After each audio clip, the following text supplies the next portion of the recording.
नमस्कार, बहुत स्वागत है आपका। फोकस हरियाणा में बात होगी बीजेपी के हुए वीरेंद्र और इस पर है सस्पेंस बरकरार, क्योंकि आज एक जींद में बड़ी रैली होती है। बीजेपी अध्यक्ष अमित शाह की मौजूदगी में वीरेंद्र सिंह बीजेपी में शामिल होते हैं। कम से कम बीजेपी की ऑफिशियल वेबसाइट पर तो यही लिखा है, लेकिन उसके बाद से वीरेंद्र सिंह का बयान आता है कि उन्होंने बीजेपी की सदस्यता नहीं ली और इस पर सस्पेंस के बादल मंडराने लगते हैं। जी हाँ, इस मसले पर चर्चा करेंगे, लेकिन उससे पहले इस वक्त नजर डालते हैं सुर्खियों पर।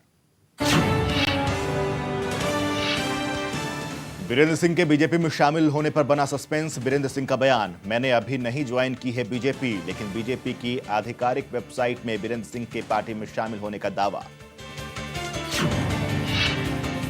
कांग्रेस ने बीजेपी पर किया चौतरफा वार। दीपेंद्र हुड्डा ने बीजेपी को दी चुनौती, कहा सीएम उम्मीदवार के नाम का खुलासा करे पार्टी। तो अशोक तंवर बोले बीजेपी है भगोड़ा जोड़ो पार्टी।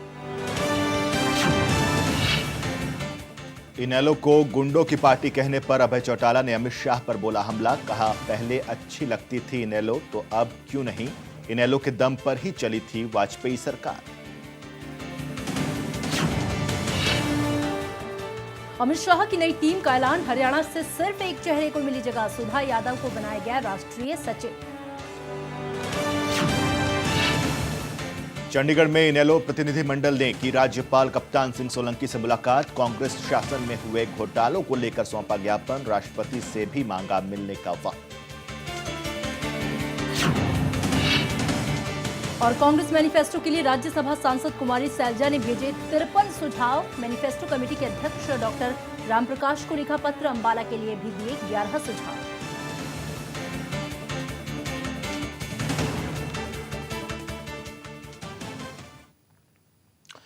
करीब 4 दशक तक कांग्रेस के साथ रहे वीरेंद्र सिंह शनिवार को बीजेपी नेताओं के साथ मंच साझा करते नजर आए। दिन भर खबरें गर्म रहीं कि जींद की रैली में वीरेंद्र सिंह ने बीजेपी का दामन थाम लिया।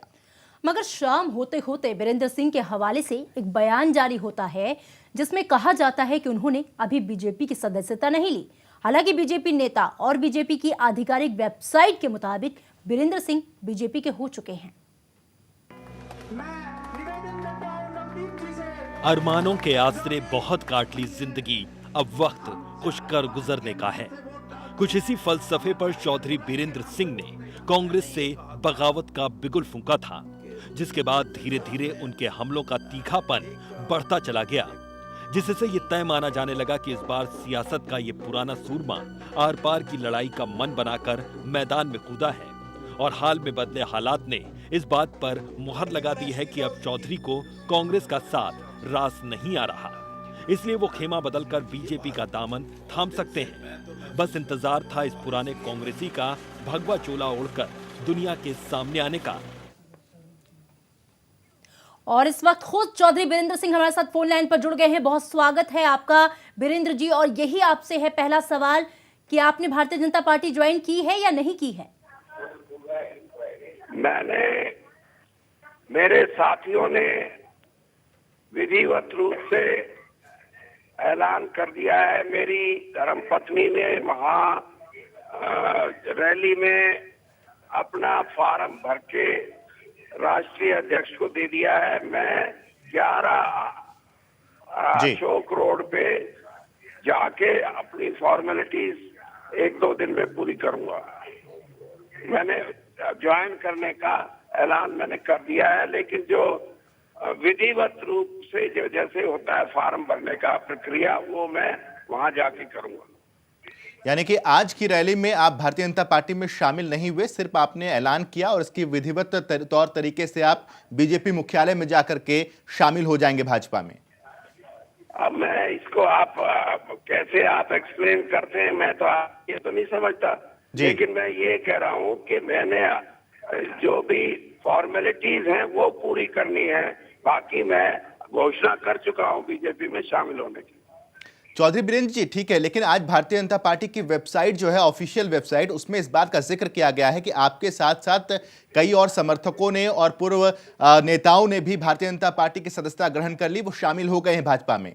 हाँ, तो आप अगर उसको आप ये मानते हैं कि उसमें फॉर्मेलिटीज पूरी है तो कर ली, लेकिन मैं एज ए लॉयर मैं ये बता रहा हूँ कि formalities are to be completed only when I fill up the form and give it to the concern authority, और ठीक वो है। मैं कल या परसों कर रहा हूँ। बाकी मैंने ऐलान कर दिया है भारतीय मेरे जब 17,000 लोगों के मैंने दिए हैं कि वो शामिल हो गए हैं, 12-13 पूर्व विधायक शामिल हुए हैं और अनेक संस्थाओं के चेयरमैन शामिल हुए हैं, चीफ पार्लियामेंट्री सेक्रेटरी हरियाणा के शामिल हुए हैं, वो सब उसी रैली में हुए हैं और मेरे माध्यम से हुए हैं। जी बीरेंद्र जी, आपके विरोधी तो ये इल्जाम लगा रहे हैं कि अपनी राज्यसभा सदस्यता को बचाने के लिए आपने विधिवत रूप से अभी बीजेपी ज्वाइन नहीं की है। राज्यसभा सदस्यता नहीं बच सकती, आप उनको ये बता दें, if I join a party I lose my membership and I am ready for that. They are mistaken, उनको पता ही नहीं इस बात का। हाँ, अगर मैं पार्टी ज्वाइन ना करूं फिर मेरी सदस्यता को कोई छेड़ नहीं सकता, लेकिन जब मैं भारतीय जनता पार्टी में जा रहा हूं तो मैं अपने सदस्यता से इस्तीफा दूंगा। मैं पहले इस्तीफा दूंगा और फिर पार्टी ज्वाइन करूंगा। बीरेंद्र सिंह जी, आज का दिन बहुत बड़ा दिन था, बकायदा एक बड़ी रैली ऑर्गेनाइज की गई, कई दिन से इसकी तैयारियां चल रही थी, खुद बीजेपी के अध्यक्ष अमित शाह मौजूद थे, तो आज एक माकूल दिन था कि आज ही आप भारतीय जनता पार्टी को ज्वाइन करते, तो ये काम आज क्यों नहीं हुआ, ये सवाल भी उठ रहे हैं। आप तो कमाल करते हैं, आप अपनी बात को मेरे मुंह में डालने की कोशिश करते हैं।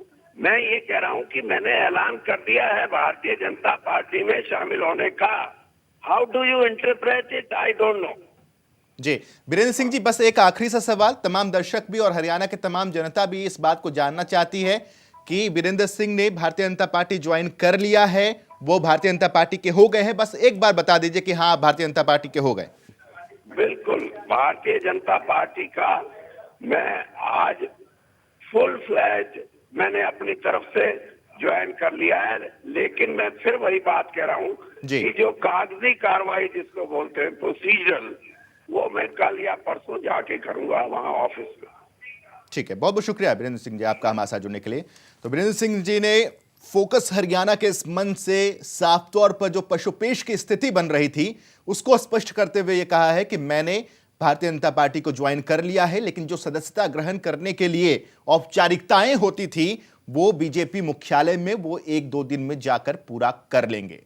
बिल्कुल, उन्होंने साफ तौर पे कहा कि अब इसमें कोई शक नहीं है। आज इस रैली के मंच से उन्होंने ये ऐलान कर दिया था, तो फोकस हरियाणा पर बातचीत में बीरेंद्र सिंह ने इस बात को स्वीकार किया है कि राज्यसभा की सदस्यता से वो जल्द इस्तीफा देंगे। भारतीय जनता पार्टी को ज्वाइन करने का ऐलान आज जिनकी रैली के मंच से वो कर चुके हैं और विधिवत जो प्रोसीजर है उसे वो फॉलो करेंगे।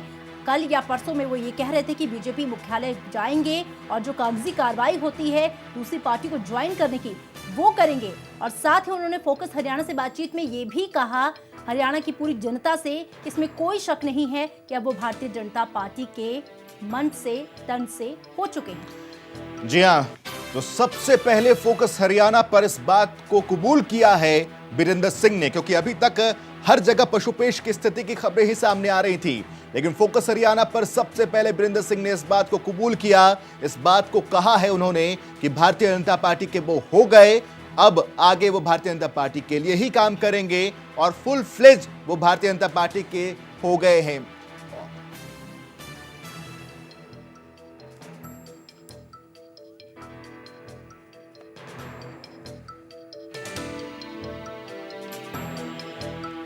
जी हाँ, तो आज लगातार इस खबर को शुरुआती दौर से ही फोकस हरियाणा ने रखा है और जो पशुपेश की स्थिति उत्पन्न भी हुई थी, बनी भी थी, उसको भी फोकस हरियाणा ने साफ कर दिया है। इसी मसले पर आज इस पूरी चर्चा के केंद्र बिंदु यही मसला रहेगा, लेकिन उससे पहले हम आपको बता दें कि प्रोफेसर रतिराम जी हमारे साथ जुड़े हुए हैं, बेहद करीबी ये माने जाते हैं प्रोफेसर, हम आपको बता दें कि चौधरी वीरेंद्र के बहुत करीबी माने जाते हैं। रतिराम जी, आज जिस तरह की स्थिति उत्पन्न हुई, हालांकि फोकस हरियाणा से बातचीत में और जिस तरीके से उन्होंने इस बात को स्पष्ट भी कर दिया है कि वो भारतीय जनता पार्टी के हो गए हैं, आप उनके काफी करीबी, आपके उनके दोस्त भी रहे हैं और उनके काफी करीब से उनको जानते भी हैं, आज की इस स्थिति को क्या उत्पन्न होना चाहिए था?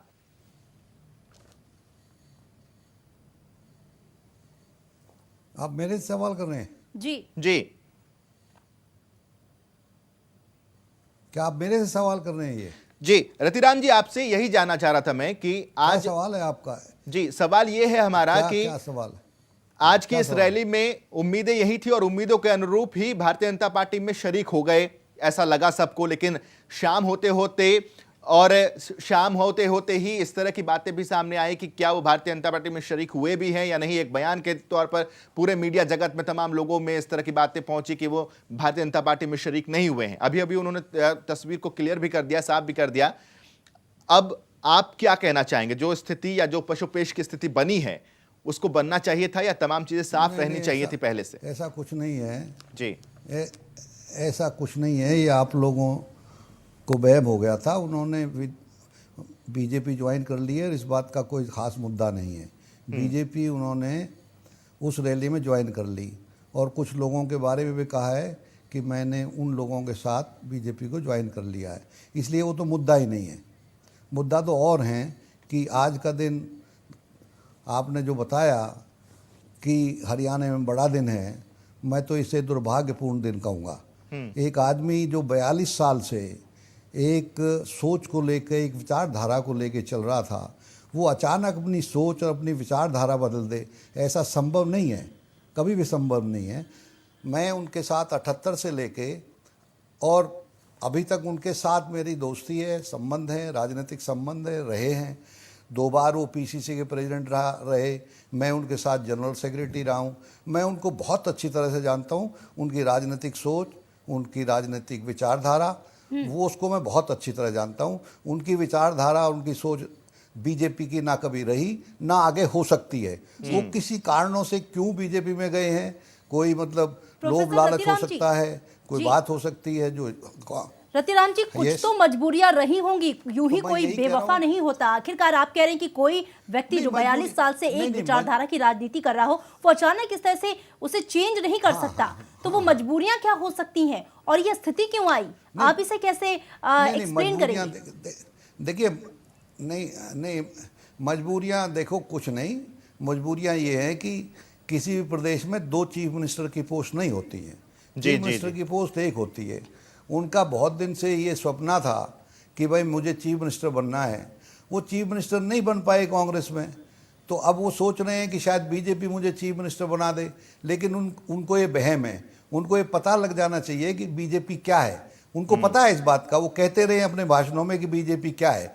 बीजेपी ने चौटाला के साथ जो किया उनको पता है, बीजेपी ने जो चौधरी बंसीलाल के लिए साथ किया प्रोफेसर रतिराम जी, माफी के साथ आपको थोड़ा सा यहाँ पर रोक रहा हूं। एक छोटे से ब्रेक का वक्त हो गया, हम ब्रेक के बाद लौटेंगे तो आपसे चर्चा करेंगे, लेकिन बेहद अहम बातों का जिक्र कार्यक्रम के शुरुआती दौर में ही प्रोफेसर रतिराम ने कर दिया है। उन तमाम मसलों पर हम चर्चा करेंगे। फिलहाल एक छोटे से ब्रेक ले रुक रहे हैं।